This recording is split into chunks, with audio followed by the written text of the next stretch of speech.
Welcome to CognitionChunks.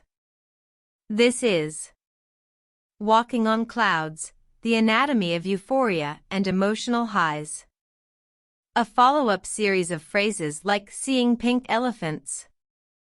From the phrase, walking on clouds, feeling elated, possibly disconnected from reality. The phrase walking on clouds encapsulates a state of heightened emotion or euphoria, often resulting from a combination of psychological, physiological, and even environmental factors. This state is in stark contrast to the regular ebbs and flows of mood that most people experience and can manifest as an overwhelming sense of joy, confidence, or well-being. Here is an in-depth look into the anatomy of euphoria and emotional highs from various perspectives. Neurobiological mechanisms.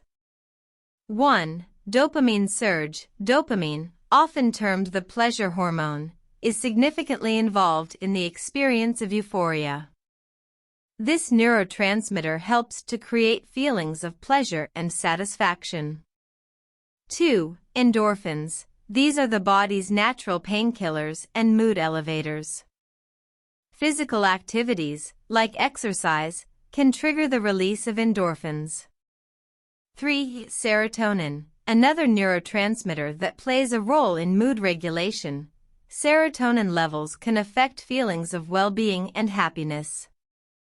Psychological factors. 1. Positive reinforcement. Achieving a goal or receiving praise can create a feedback loop of positive reinforcement, increasing the likelihood of experiencing euphoria. 2. Flow state, described by psychologist Mihai Csikszentmihalyi, being in the zone or in a flow state can lead to feelings of euphoria.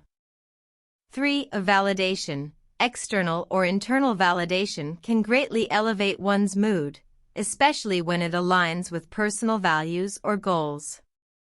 Environmental triggers. 1. Social interactions. The presence of friends, family, or even crowds can amplify feelings of euphoria due to shared experiences and mutual reinforcement.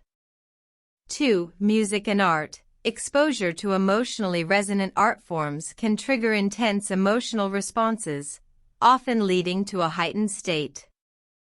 3. Physical environment. Bright light, particularly natural sunlight, has been shown to improve mood, partly by increasing serotonin levels. Cultural and societal context.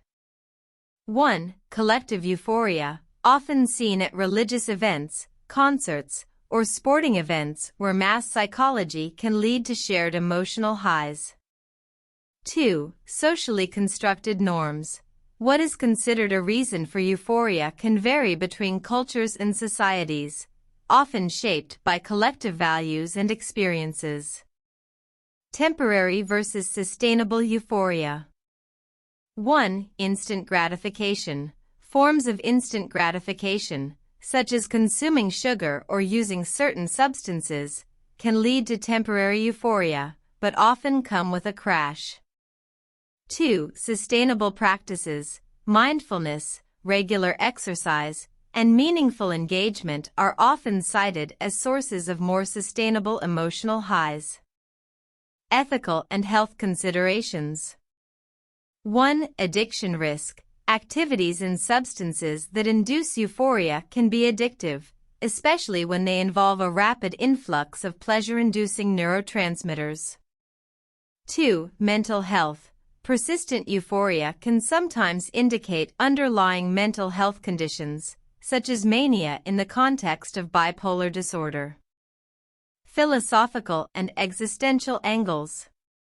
1. Pursuit of happiness. Philosophical discussions often question the ethical implications of pursuing euphoria as an end in itself. 2. Dichotomy of human emotion. The ability to experience euphoria may be closely tied to the capacity to feel suffering, a topic often explored in existential philosophy. Conclusion. Walking on clouds is not merely a poetic expression but a complex interplay of neurobiological, psychological, and environmental factors, each contributing to the anatomy of euphoria and emotional highs.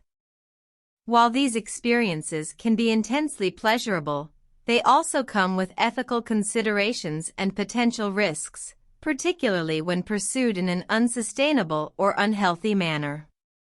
Nevertheless, understanding the multifaceted origins of these emotional states can help us better navigate the complexities of human emotion.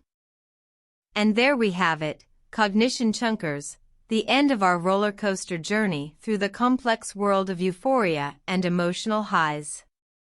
Today's episode, aptly titled Walking on Clouds, delved into the biological, psychological, and even socio-cultural factors that elevate us to Cloud 9. We've peeled back the layers of neurotransmitters like dopamine and endorphins that fuel these elevated states. We also considered how external stimuli, from beautiful sunsets to heart-thumping music, can trigger these neurochemical cascades. It is amazing how the concept of euphoria has evolved throughout human history and its different manifestations across cultures. We navigated through the thrilling highs and pondered the inevitable lows, touching upon the potential dangers of excessive euphoria, such as mania in the context of bipolar disorder, or the risks associated with substance abuse. Importantly, we examined how the pursuit of constant happiness could become a form of escapism, taking us away from reality and causing more harm than good in the long run.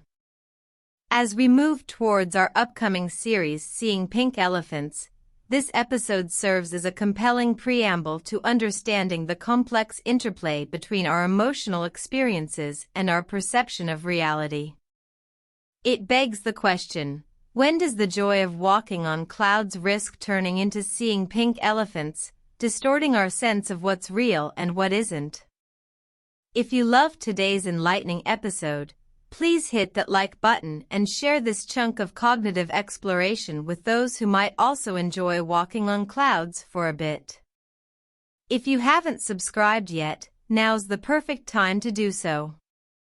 We promise a cerebral joyride through the wonderland of human understanding, seasoned with just the right amount of nerdy humor.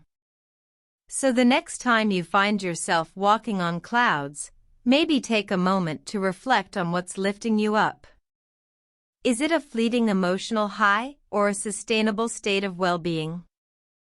Understanding the anatomy of your euphoria could be the key to grounding yourself in reality. That's it for today's cerebral excursion.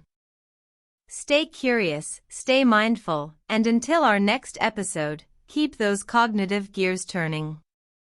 Did GPT just make up a bunch of stuff that does not exist or does not make sense? Was that a home run of facts from GPT, or a swing and a miss? Catch the follow-up on the next Cognition Chunks episode.